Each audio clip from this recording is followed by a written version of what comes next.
Jenius medis. Jika sahabat menyukai cerita ini jangan lupa like, komen dan share. Terima kasih. Bab tahun 1708 sampai tahun 1711. Di depan Kulin, dia tidak berani mempercayainya. Dibandingkan dengan identitas Kulin, identitasnya tidak layak untuk disebutkan. Nonaku. Manajer Ma tercengang. Dia segera berbalik dan melihat seorang gadis muda mengenakan pakaian modis dan cantik turun dari Bentley di belakang. Itu Kurin. Namun pada saat ini, Kurin sedang mengudara dan berdiri di sana dengan penuh semangat. Dia hanya tidak berbicara, dan dalam posisi tinggi. Wajah manajer Ma berubah dan dia maju sambil tersenyum. Ini nonaku. Maafkan aku sangat bodoh. Suatu kehormatan besar bagi nonaku untuk datang ke tempat pemandangan kita. Mulut Kulin penuh dengan kebanggaan. Dia menikmati sanjungan semacam ini. Baginya, sanjungan semacam ini sanjungan bukan hanya pengakuan terhadap jati diri, tapi juga pengakuan terhadap dirinya sendiri. Oh, jarang sekali datang ke sini sekali. Tidak perlu terlalu formal, Kulin melambaikan tangannya dengan santai, berpura-pura meremehkan. Ini adalah langkah anggun menuju Lei He dan yang lainnya. Namun, setelah beberapa saat, dia menemukan bahwa Jericho Lee dan yang lainnya sudah tidak terlihat. Lama sekali. Bagaimana dengan orang-orang? Kulin tertegun. Bangau Guntur juga tertegun lama sekali, melihat sekeliling untuk menemukan jejak orang-orang, mereka telah pergi ke depan. Sial, aku sangat marah karena aku pergi tanpa menyapa. Kulin sangat kesal. Dia telah melakukan sikap seperti itu sebelumnya, hanya untuk mengingatkan Jericho Lee bahwa dia adalah ratu, jenis cabang emas dan daun giok yang tidak bisa dipanjat orang lain. Tapi tidak menyangka, Jericho Lee langsung mengabaikannya. Kejar mereka secepatnya, mereka tidak mungkin menjadi yang pertama. Kurin menghentakkan kakinya karena marah. Kota Yundian bergunung-gunung, dan puncak Yunlan adalah gunung paling terkenal. Ada pegunungan dan hutan lebat, dan dua puncak yang menjulang tinggi membentuk sebuah tangga. Ini adalah puncak Yunlan. Jika Anda ingin menikmati indahnya pemandangan puncak Yunlan, kereta gantung adalah pilihan yang tepat. Betapa tingginya gunung itu? Seru Mo Qingzu. Tentu saja, puncak Yunlan adalah puncak tertinggi di kota Yundian, tapi mungkin sedikit lebih buruk daripada puncak di selatan Sichuan, kata Mo Chaixian sambil tersenyum. Mata Jericho Lee terus melihat sekeliling untuk menguasai medan puncak Yunlan. Mereka berbicara dan tertawa serta berjalan sangat cepat, yang membuat semua orang di belakang marah, terutama Kulin yang kehabisan nafas. Jadi dia memikirkan ide yang mencurigakan. Yah, tidakkah kamu ingin mendahului kami? Aku tidak akan membiarkanmu naik kereta gantung. Bagaimana Anda bisa bersaing dengan kami? Kulin langsung menemui manajer Ma dan memerintahkannya untuk melakukannya sesuai dengan kebutuhannya sendiri. Manajer Ma berani menentangnya. Dia hanya bisa melakukannya. Ketika semua orang sampai di tempat kereta gantung berada, Ma Jingli meminta maaf dan berkata, baru saja, staf di samping kereta gantung memberitahu saya bahwa ada beberapa masalah dengan kereta gantung dan sedang dalam perbaikan. Seperti Anda tahukah Anda, saat libur panjang festival musim semi, banyak orang yang datang untuk bermain. Kereta gantung penuh muatan dan sering rusak. Beberapa penumpang mungkin tidak bisa duduk di kursinya. Ah. Peri warna tinta mengerutkan kening, jangan bilang tidak ada tempat duduk. Manajer Ma meminta maaf dan berkata sambil tersenyum, hanya beberapa kereta gantung yang rusak. Masih ada beberapa tempat duduk. Kali ini ada begitu banyak orang sehingga beberapa orang tidak bisa duduk. Bagaimana mungkin? Mo Chaixian sedikit kesal.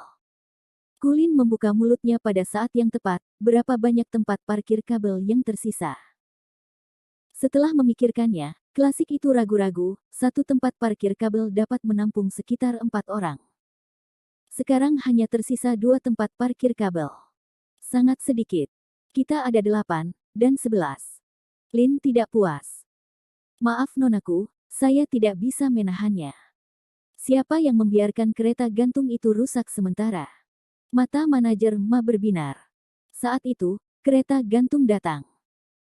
Lei He dan yang lainnya bergegas berebut posisi tanpa mengucapkan sepatah kata pun. Seperti yang dikatakan manajer Ma, hanya ada 2 tempat parkir kabel yang tersisa, dan hanya 4 orang yang bisa duduk di satu tempat. Artinya ada 3 orang yang tidak bisa duduk. Bisa dibayangkan 3 sisanya adalah Jericho Lee, Mo Chaixian dan Mo Qingzu. Duduk di kereta gantung, semua bapak dan ibu muda memiliki ekspresi yang indah. Lei He berkata dengan ekspresi aneh, "Maaf, kursi kereta gantung terlalu sedikit. Aku akan menyakiti kalian bertiga. Apakah kamu ingin duduk sampai kita selesai? Maafkan aku. Butuh waktu minimal 1 jam untuk turun kereta gantung, sehingga bisa menunggu 1 jam. Kalau mau saya bilang, mending jalan-jalan saja," kata salah seorang pemuda. "Itu bukan salah kami. Hanya tersisa 2 tempat parkir kabel," seorang wanita kaya terkekeh. Lei He mengerutkan kening dan berkata, "Baiklah, Nona dulu. Lagu Lei adalah saudaraku. Dia bisa memberikan tempat bagi Chaixian untuk muncul. Tidakkah kamu keberatan, Raisen?" Lei Song pun mengetahui ide kakak laki-lakinya dan tidak segan-segan mengangguk. "Lihat, kakakku tidak ada masalah. Li Sao, apakah kamu akan bersaing dengan Chaixian?" Nada suara Lei dia lebih aneh. Mereka dan Kulin sudah saling kenal sejak lama. Tentu saja mereka tahu bahwa Kulin bertanggung jawab atas hal ini, dengan sengaja mengincar Jericho Lee. Kebetulan mereka tidak senang dengan pertarungan Jericho Lee, sehingga mereka bisa mendatangi Jericho Lee, dan tentunya tidak akan menyia-nyiakan kesempatan tersebut. Kulin berpura-pura melambai, "Chaixian, kamu naik, Lei Song, kamu turun." Mo Chaixian tidak bodoh. Dia telah melihat bahwa orang-orang ini dengan jahat menargetkan Jericho Lee. Dia juga membenci apa yang dilakukan orang-orang ini, jadi dia dengan dingin menolak, "Tidak, aku akan pergi sendiri. Aku tidak nyaman tinggal di sini di Qingzhou." Dia dengan santai menemukan alasan untuk bergaul dengan orang-orang munafik ini. Dia merasa sakit. "Sister Chaixian, kenapa kita tidak pergi ke tempat lain? Mo Qingzhou tidak ingin tinggal di sini." Mo Chaixian memandang Jericho Lee untuk melihat bagaimana sikapnya. Tapi Jericho Lee tidak pernah berekspresi apapun. Dia berkata kepada mereka, "Ikutlah denganku." Ada banyak cara baginya untuk mengajak orang naik, tapi naik kereta gantung hanya membuang-buang waktu. Jika dia tidak merasa sedih karena takut pamer, dia akan membawa Mo Chaixian dan Mo Chaixian ke puncak. Bagus. Mereka segera mengikuti. Melihat ketiga kepala itu berjalan pergi tanpa menoleh ke belakang, wajah Kulin berubah menjadi hijau, brengsek. Dia menantangku, "Nonaku, tidak perlu melihatnya dengan cara yang sama. Bagaimana dia bisa bangun tanpa kereta gantung?" Lei dia tidak berpikir begitu. "Saudaraku, bukankah itu benar?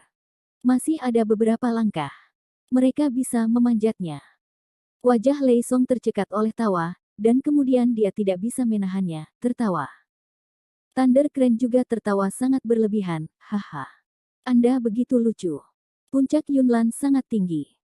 Jika mereka menaiki tangga, mereka tidak dapat menaikinya sepanjang hari. Ayolah, jangan khawatirkan mereka. Kami akan memainkan permainan kami." Kulin mendengus.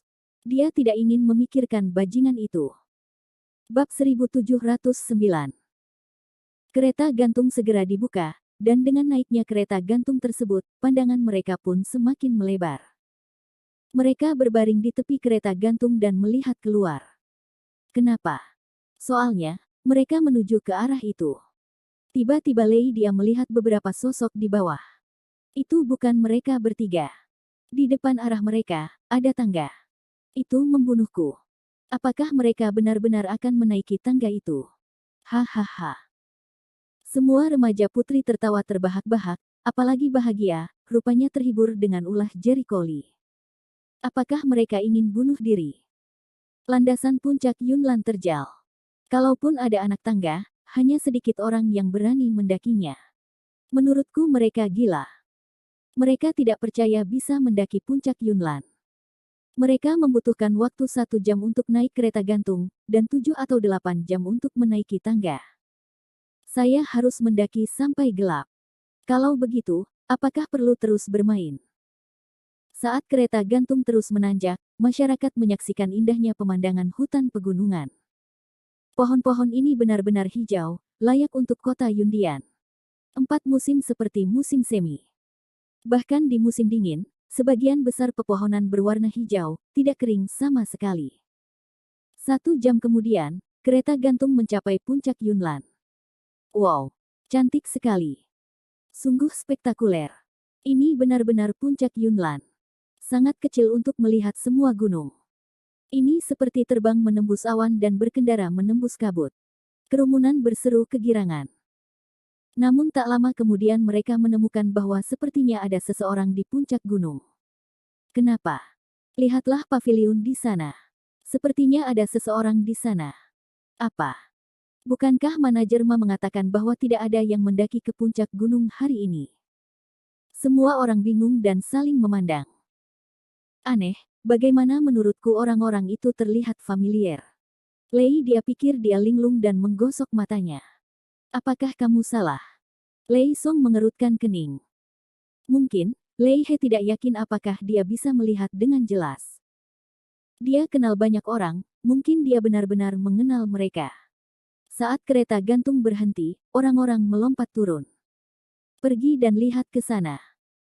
Ada seseorang di depan kita. Aku harus melihat siapa yang di depan kita. Kulin sangat marah. Segera mereka bergegas ke paviliun. Ketika mereka melihat sosok itu dengan jelas, mereka langsung ketakutan. Detik berikutnya, kerumunan itu tersentak, wajahnya menunjukkan warna ngeri yang kuat. Bagaimana ini bisa terjadi? Gulu. Lei, dia menelan. Bagaimana aku bisa melihat mereka bertiga? Itu pasti hanya ilusi. Wajah Lei Song menjadi pucat, dan dia sangat ketakutan sehingga dia berteriak, "Ayolah, apakah kamu manusia atau hantu?" Orang-orang ini, saya khawatir mereka tidak bodoh, kata Mo Qingzu sambil tersenyum aneh. Saudari Caixian, bagaimana menurutmu? Menurutku mereka juga idiot. Mo Caixian memutar matanya dan melihat ke arah kerumunan. Kami baru tiba beberapa menit lebih awal untuk melihat apa yang membuatmu takut. Kerumunan itu terengah-engah. Bagaimana mungkin? Kami datang dengan kereta gantung. Akankah kecepatan Anda lebih cepat dari kami? Thunder Crane tidak berani mengatur saluran. Ya. Kamu tidak bisa menaiki tangga lebih cepat dari kami. Lei Song juga mengungkapkan keraguannya sendiri. Kulin mengertakkan gigi, untuk lebih jelasnya, ada apa? Siapa kamu? Kenapa aku harus menjelaskannya padamu? Jangan menganggap dirimu terlalu serius. Mo Qingzu memutar matanya. Bagaimana orang-orang ini bisa tahu? Sebelum Jericho Lee membawa mereka ke bawah, dia meminta mereka untuk menutup pintu mata mereka. Setelah mereka membuka mata, mereka sudah sampai di puncak gunung. Jadi, alih-alih tiba beberapa menit lebih awal, mereka tiba setidaknya 50 menit lebih awal. Kerumunan begitu marah hingga tidak tahu apa yang sedang terjadi. Aktif. Mereka semua panik. Mereka hanya bisa mematahkan gigi dan menelannya. Wajah Kulin muram dan hatinya marah. Pasti Ma Jingli yang mengendarai kereta gantung lain untuk membiarkan mereka naik. Aku akan menyelesaikannya nanti. Dia pikir manajer malah yang berada di belakang layar. Dia tidak percaya Jericho Lee memiliki kemampuan untuk membuat orang mendaki gunung setinggi itu sekaligus. Ayo pergi, lihat pemandangan indah dulu. Overdosis politik, sekelompok Childe merindukan atau mengalihkan perhatian mereka pada keindahan puncak Yunlan. Mereka berdiri di sekitar paviliun, memandangi angin dan awan di bawah gunung, dan berseru. Betapa indahnya. Gunung ini sangat tinggi. Dikelilingi oleh awan di seluruh langit. Ia memiliki semacam roh peri yang melingkarinya. Ya, rasanya seperti negeri dongeng di bumi. Bagaimana dengan puisi? Pedupaan sinar matahari menghasilkan asap ungu, ya. Sungguh tontonan yang luar biasa. Terutama platform di ujung gunung dan di seberang gunung. Saya sudah lama mendengarnya sebelum puncak Yunlan, kedua puncak itu terhubung, namun kemudian terpisah karena kehebatan alam. Sungguh aneh. Penonton sangat heboh. Lei He dengan bangga menjelaskan kepada publik, itu adalah dua puncak tertinggi dari puncak Yunlan, dan dua tempat yang relatif datar di ujungnya terbentuk secara alami, tanpa bekas ukiran buatan. Tempat favorit bagi sebagian pecinta olahraga ekstrim. Tentunya di kawasan pemandangan ada peraturannya, dan biasanya tidak diperkenankan memasuki peron. Lihatlah kedua pagar pembatas itu. Tujuannya untuk mencegah orang masuk. Jika terjatuh di dalam pada akhirnya, itu akan merepotkan. Anda mungkin tidak tahu bahwa puncak Yunnan ini telah disukai oleh Tuan Ye beberapa waktu lalu. Kita perlu melakukan pembangunan skala besar di puncak Yunnan ini. Proyek ini sangat buruk.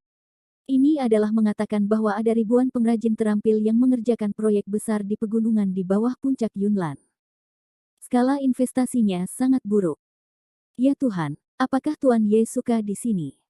Seru seorang anak kecil. Nama Ye Zengqiong, bahkan wanita muda biasa pun, pernah mendengarnya. Berapa banyak yang Tuan Ye investasikan? Cilde yang lain bertanya dengan rasa ingin tahu. Saya memperkirakan jumlahnya ratusan miliar. Lei He berkata dengan bangga, Tuan Ye mengundang begitu banyak tamu terhormat untuk merayakan keberhasilan proyek ini malam ini. Di masa depan, kota Yundian akan makmur dengan mengandalkan proyek ini. Ratusan miliar. Menjadi Tuan Ye. Dia hebat. Hebat. Semua orang kagum. Lei Kren memiliki keputusan akhir. Bukan kebetulan, kata Ye San Ye. Ini sudah jelas. Lagi pula, tidak ada yang berani meremehkan energi Ye Zengqiong. Mendengar orang-orang ini membual tentang Ye Zengqiong, Kulin sedikit kesal, jangan terlalu menyombongkan diri. Ye San Ye ingin membuat pertunjukan besar di sini, tapi beberapa orang tidak setuju. Setidaknya keluargaku tidak begitu saja menyetujuinya. Dia sudah lama diberitahu bahwa Ye Zengqiong dan Li Tianxi memiliki banyak hubungan satu sama lain, dan Li Tianxi ingin bertarung dengan Tianhu yang dipenggal, yang berarti dia memiliki hubungan yang buruk dengan keluargaku.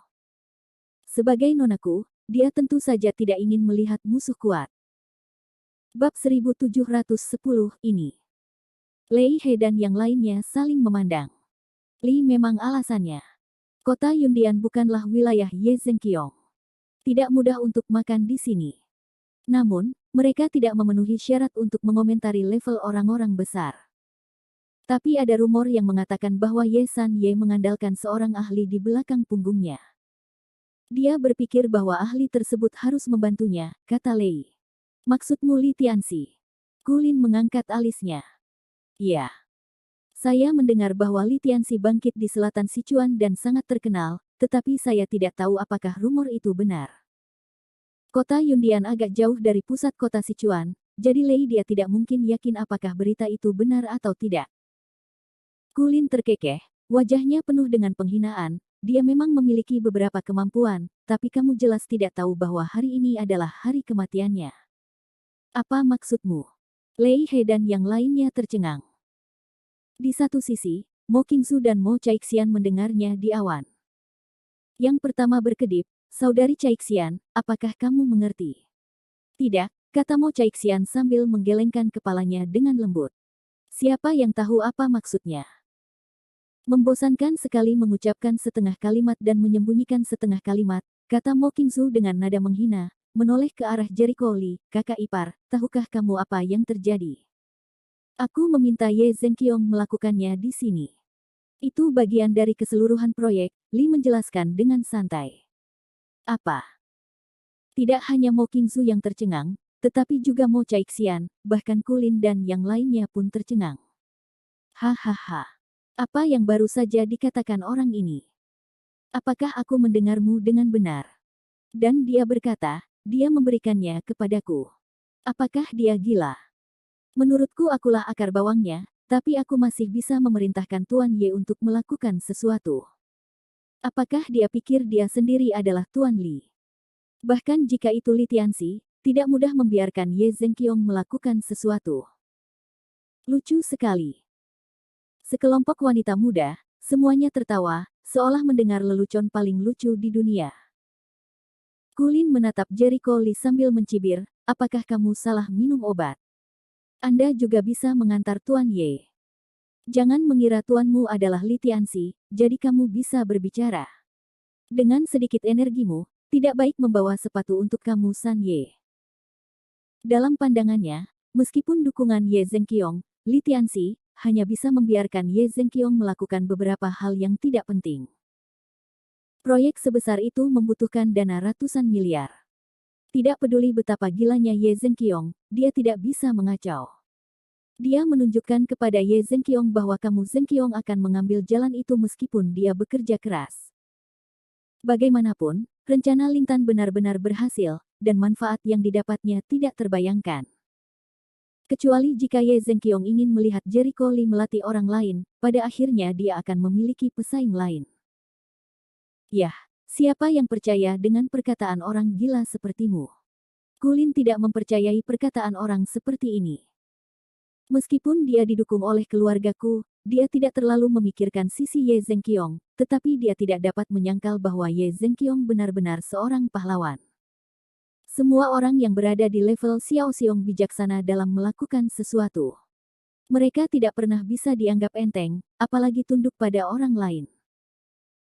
Singkatnya, tidak mungkin bagi Li Tianxi, dan terlebih lagi tidak mungkin bagi Jericho Lee untuk memerintahkan Ye Zhenqiong. Haha, kawan, kamu benar-benar bercanda, kata Lei. Meskipun aku tidak tahu untuk apa proyek Ye San Ye, dia pasti tidak akan memberikan pengaruh sebesar itu. Sebagian besar ada hubungannya dengan Li Tianxi yang dirumorkan. Jika kami tidak tahu bahwa kamu adalah milik Li Tianxi magang, kami akan mengira kamu sendiri adalah Li Tianxi. Itu benar, itu benar. Itu nyata. Tutut, aku pandai berpura-pura. Mereka semua tertawa dan memandang Jericho Lee dengan cibiran. Bahkan Mo Qingzu dan Mo Caixian sedikit malu. Mereka tidak percaya bahwa Jericho Lee memiliki kemampuan untuk memerintah Ye Zhenqiong. Bagaimanapun, mereka adalah kakak laki-laki legendaris Ye Sanye. Jericho Lee terlalu malas untuk berbicara omong kosong. Setelah mengamati medan puncak Yunlan, dia siap berangkat. Jika kalian berdua bersenang-senang, beritahu aku. Aku akan menjatuhkanmu. Oke, mereka mengangguk. Melihat Jericho Lee yang memimpin keduanya, Kulin pun marah, kita turun dengan kereta gantung. Tidak ada kereta gantung. Mari kita lihat bagaimana mereka turun. Tapi tidak terlalu sulit untuk turun. Dulu, banyak sekali orang yang dengan gagah berani menuruni anak tangga hingga akhirnya terjatuh hingga tewas. Ketika mereka mendengar ini, mereka semua merasa bahwa mereka tidak boleh memprovokasi wanita muda seperti Kulin.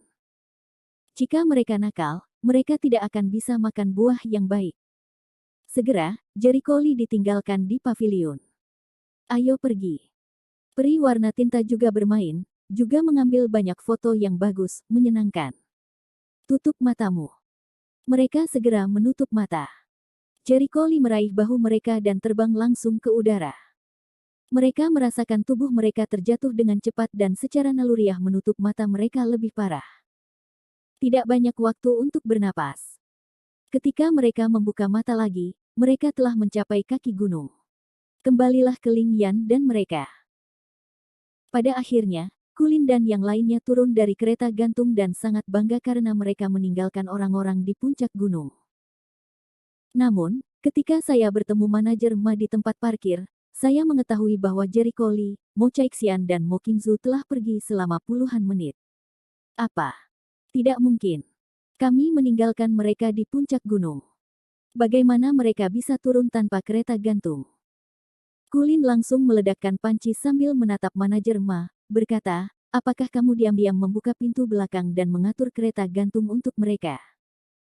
Manajer Ma menjadi pucat dan dengan cepat melambaikan tangannya untuk menjelaskan, nonaku salah paham. Total kereta gantung hanya ada beberapa. Beraninya saya tidak menaati gagasan nonaku dan mengatur kereta gantung untuk mereka secara pribadi. Bagaimana mereka turun duluan? Kurin agresif. Manajer Ma berkata, saya tidak tahu ini. Awalnya, dia melihat Jericho Lee, dan mengira mereka hanya berjalan-jalan di kaki gunung, lalu pergi. Siapa tahu ketiga orang itu tidak hanya berada di puncak gunung, tapi juga menuruni kecepatannya dengan cepat, seperti sebagian besar Kurin. Apa-apaan? Dia tidak melihat Jericho Lee naik kereta gantung, bukan? Sial, bagaimana mereka bisa bangun? Bagaimana kamu bisa turun? Kurin marah. Lei dia melihat sekeliling dan ragu-ragu sejenak. Nonaku, ini sudah larut. Ini sudah jam 2 siang. Aku harus segera kembali dan bersiap untuk pesta malam. Mendengar pesta itu disebutkan, kemarahan Kulin tiba-tiba mereda lebih dari setengahnya, dan bersenandung, kalau begitu jangan cepat-cepat. Masuk ke dalam mobil. Ketika Jericho Lee dan ketiganya kembali ke pameran kuil, sudah lebih dari jam 2. Mereka menemukan Mo Lingyan dan Mo Qingluan. Setelah bermain sebentar, mereka pergi ke restoran di tepi tempat pemandangan untuk makan malam. Jericho Lee, kudengar kamu akan pergi ke pesta di malam hari. Mo Lingyan tiba-tiba bertanya dengan rasa ingin tahu. Yah, ada pesta seperti itu, di Yunlan Hotel di sebelah tempat pemandangan indah. Jericho Lee mengangguk. Kapan mulainya? Jericho Lee mengeluarkan ponselnya dan melihat jam. Sekarang sudah seperti jam 5. Hari sudah gelap pada pukul 6. Ini harus dimulai. Bab 1711. Kakak ipar, bisakah kita pergi? Mo Qingzu bertanya dengan lemah. Tentu saja, kata Jericho Lee sambil tersenyum. Mo Qingzu merasa lega dan berbisik, kakak ipar, apa identitasmu? Dan apa yang saya katakan di puncak gunung sebelumnya, apakah itu benar? Meskipun dia tidak dapat mempercayai kata-kata Jericho Lee sebelumnya, kesombongan Jericho Lee membuatnya percaya. Kebenaran kata-kata itu. Aku akan mengatakannya. Apakah kamu percaya? Jericho Lee tidak bisa menahan senyumnya. Tunggu sampai malam, kamu akan jelas, ketika aku tidak perlu mengatakannya. Ini jam 6. Gelap. Tempat pemandangan Yunlan Feng masih ramai, namun tidak banyak orang di siang hari. Sedangkan untuk hotel dan penginapan di dekatnya sudah penuh. Hotel Yunlan adalah hotel terbesar di dekat tempat pemandangan itu, tetapi tidak sama dengan dulu. Pintunya penuh dengan mobil super dan mobil mewah yang jarang terlihat di masa-masa biasa. Bos Zhou, silakan masuk. Yesi berdiri di depan pintu hotel untuk menyambut para tamu secara langsung. Dia penuh musim semi dan memiliki sikap yang hangat. Rencana Lintan ini adalah berita yang dibawanya kembali dari Jericho Lee. Ketika berita itu muncul, Ye Zhenqiong terkejut, dan Ye Zhenqiong menatapnya. Awalnya, dia adalah sepupu Ye Zhenqiong. Dia dianggap sebagai sepupunya selama ini. Kali ini, karena hubungan Jericho Lee, posisinya di benak Ye Zhenqiong tiba-tiba meningkat lebih dari satu tingkat. Bahkan keluarga Liang, keluarga Hu, dan anggota keluarga besar lainnya yang selalu bekerja sama dengan Ye Zhenqiong juga mengaguminya. Anda tahu, di masa lalu, orang-orang ini paling banyak menganggapnya sebagai peran Ye Zhenqiong yang tidak penting. Sekarang berbeda. Posisinya berada di urutan kedua setelah Ye Zhenqiong, Ye Zhenghai, dan Ye Zhenglong. Jadi bagi Jericho Lee, Yesi bersyukur dari lubuk hatinya dan bekerja sangat keras. Tuan Si, senang bertemu dengan Anda. Sosok yang kuat datang dengan senyum cerah. Itu Bos Lian. Silakan masuk dengan cepat. Yesi tidak berani mengabaikannya. Lian Wei adalah orang besar lokal di kota Yundian. Meskipun dia tidak sekuat Ye Zhenqiong, dia hampir kuat di kota Yundian. Proyek Lintan sangat besar dan manfaatnya juga sangat besar. Tentu saja, Ye Zhenqiong tidak berani mengambil keuntungan sendirian, jadi dia memenangkan banyak orang besar untuk mengembangkannya bersama. Hal ini didukung oleh kepentingan bersama, dan kita dapat menjaga kepentingan bersama di masa depan. Seorang lelaki tua yang berdiri di belakang Lian Wei berkata dengan suara yang dalam, terlalu mendadak untuk bertanya. Dewa seperti Guru Li pasti sangat sibuk, Lian Wei melambaikan tangannya dan menjaganya tetap rendah. Ye Zishan berkata sambil tersenyum, Bos Lian, Li Tianxi tiba di kota Yundian tadi malam. Saya rasa saya sedang dalam perjalanan ke sini sekarang. Saya rasa saya ada di dekatnya. Mendengar ini, mereka merasa lega. Orang tua itu tersenyum dan berkata dengan emosi, hari ini saya bisa melihat dewa seperti Li Tianxi. Saya tidak menyesal dalam hidup ini. Lian Wei tersenyum, ayo pergi dulu dan sapa keren. Aku sudah lama tidak bertemu teman-teman lama itu. Aku tidak tahu bagaimana keadaannya akhir-akhir ini. Setelah menunggu seseorang masuk, Tak lama kemudian, belasan iring-iringan mobil mewah muncul. Saya melihat beberapa orang terkenal di selatan Sichuan, beberapa di antaranya sudah familiar dan beberapa di antaranya baru. Setelah mereka turun dari mobil, mereka tidak langsung menuju hotel.